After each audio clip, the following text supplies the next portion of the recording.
I'm seeing a lot of people sitting on the sidelines, depriving themselves of the life they wish they were living, watching other people with way more money than them doing the thing they wish they were doing. And I'm here to tell you that you can get started on this a lot sooner than you might think. And I'm going to give you 3 ways that you can do that towards the end of the video. All right, let's get into it. There is a whole bunch of people that just want to be able to have the freedom to decide where they would enjoy living more than perhaps where they are, or maybe change their lifestyle. That's all. I'm saying this video is for little people because I'm saying that you can do this on a lot less than you think you can, and we're an example of how that's true because we've been doing it and we're still doing it.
Hey, welcome back to Frank and Angie's Retire Early Lifestyle at Home or Abroad, talking about go where you're treated best for little people. That's us, folks. We occasionally get a comment on our channel, on our videos, that somebody will say, go where you're treated best. You know, they'll just say it just like that on our comments. And so I thought I'd make a video about that. And I know that there's plenty of people in this space, so I wanted to separate who I'm talking to, because I'm talking to us, the little ones. Now, my background on this is that this go where you're treated best for us is not a new thing. A lot of times people will get on the internet and see all these wonderful new ideas, or so they think. They think they're new ideas. They're really not new ideas at all, meaning that even back in the 80s and 90s, before the internet, we were already going where you're treated best. Then after the internet, the idea slowly started getting more widespread to a wider audience. And it started out with Tim Ferriss. But remember, I've mentioned in other videos that we were doing, you know, like the mini vacations. Remember, Angie, we decided that we were going to not put our life aside and do the deprivation, the FIRE, F-I-R-E, financial independence, retire early. We weren't going to do the deprive yourself for a few decades. For some people it's less, so we can live off our money thing. We decided that that's not going to be a thing. And so we figured out little by little, we pieced it out. And I'm just saying all this to say that because of that decision to, you know, everything I just said, and it's one of those things that symbiotically just comes together like a puzzle. It's like you have to make the commitment first. You have to make the decision first, you know, or it won't come together. I see a lot of people stuck in their jobs and just, you have to make it a priority that you're going to live the life you were meant to live right now. And that's what we decided, because the dissatisfaction thing, there's no way we were going to keep pushing that for a decade or what have you. And so because of that, we said to ourselves, well, let's just start taking mini vacations. We decided that every couple, 2-3 months, and we started going to California. We even bought a brand spanking new, back then, what were they called? Camper vehicle van. It was new, it was really expensive. because we took it on trips, and we would go to, you could literally, from Oregon, you could just go south to California. Once you got around central California, the weather started changing, and it got really nice. After that, we graduated and decided, shoot, why don't I just sell my business and just start businesses in different, because remember, this was before the internet, so there wasn't any of this e-commerce and all this kind of thing, the way people make money nowadays. So a portable occupation, we did that. We did the portable occupation before it became a thing on the internet. So I'm just giving you a background here to let you know that the go where you're treated best isn't something we just came up with recently. We've been doing that for, shoot, you know, over 3 decades. Since the early 90s. Well, and we started though in the 80s, so over 3 decades, because we started taking the mini vacations to California, and then we graduated to just lock, stock, and barrel moving to the states we wanted to live in for the purposes of enjoying the location, not for business reasons or for money reasons. The focus had changed, the priority had changed, which is to say that we were going where we were treated best, in a sense, where our life was better, where our life was improved. And because nowadays, I have to say it that way, because nowadays the insinuation is that you can't be treated best unless you leave USA. So that back then, with our portable occupation, portable trade, portable activity, I'm going into detail here because I'm seeing people that are in this camp that are saying, I wish I could do this. And you know what? You can. We've been living this concept all along, early on, since our mid to late 20s, and therefore it was simply an extension of what we were already doing, saying that we're just going to do what sounds like fun, the fun thing to do, and to live your life where you want, when you want, kind of thing. And naturally, when the internet opened, then it was like, well, this whole other area of the world has opened up now.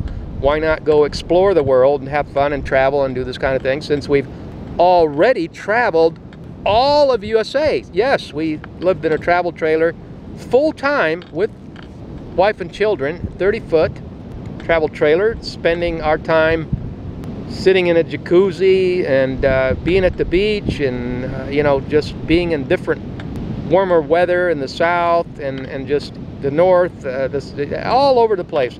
So I'm saying that to give you a full background here, to say that this has been a lifelong thing that is not about only rich people being able to leave the USA and paying less taxes. So, you know, as much as people want to do that, and they can do that, there's ways that they can do that, there are also other reasons why people want to go where they're treated best that have nothing to do with that. What I'm saying is, there's a whole bunch of people that just want to be able to have the freedom to decide where they would enjoy living more than perhaps where they are, or maybe change their lifestyle. That's all. I'm saying this video is for little people, because I'm saying that you can do this on a lot less than you think you can, and we're an example of how that's true, because we've been doing it and we're still doing it. So I'm saying that a lot of people really can do this, even if they just start doing it in their own country. You can start doing it by, would you knock it off? Trying to get you to look at the camera. I am. Especially when you... People can, I'm going to give you something here. You can change your profession. You don't have to wait until you're making money online. You know, you can change your profession to something that's a little bit more portable. Lots of services are portable, and you know, lots of people now, there is so much content out there. It's not like you can't find content. There are so many people living so many different lifestyles that you know, you don't only have to do it one way. So there's so many different lifestyles that you can do and you can have. I invite you to check out how we can help you at gringogoodsamaritans.com. We have a website link below the video, gringogoodsamaritans.com, and you can check out how we can help you. So here are the 3 ways you can transition to a more portable occupation, even if it's not on the internet. Although after 2020, so many more people have been working remotely that it seems to me it should be even easier. That's one thing you can do. The other thing you can do is you can work more seasonally. So that's the second thing you can do. You can start working more seasonally. What does that do? Well, you can gravitate to work that is already more seasonally. And I decided, I used to keep my activities going through the low season, but really eventually I decided it was actually better to just completely shut down my activities, although there were challenges, and you just have to overcome those challenges. So you can completely shut down your activities and take a whole season off and just totally just use that either as a way to take your seasonal mini vacation or travel within your own country or even abroad if that's what you're inclined to do.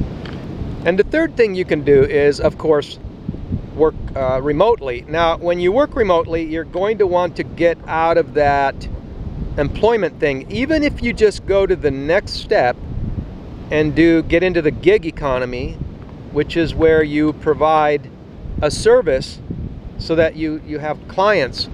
And when you do that, you're going to want to have multiple sources. It could either be, 2 or 3 different types of services that you provide, or you could have minimum, you want multiple clients. You don't want to rely on only one client.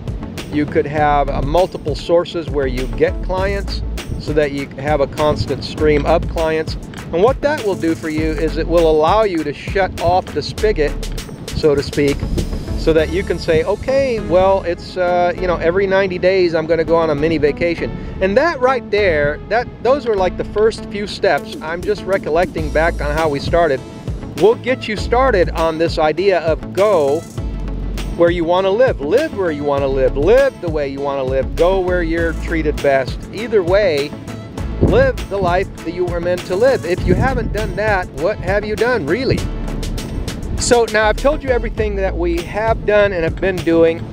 This slogan of going where you're treated best has to be weighed against your own conscience and what you believe true freedom really is. But remember that the world is changing and things aren't the way they used to be, and there are people, nefarious characters out there that want to see to it that things keep going in that direction. And so, don't put your head in the sand.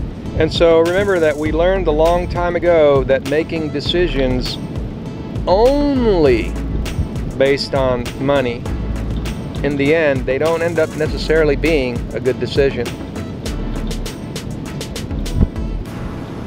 And thanks for coming to our channel. I hope you got something out of that. Have a wonderful day.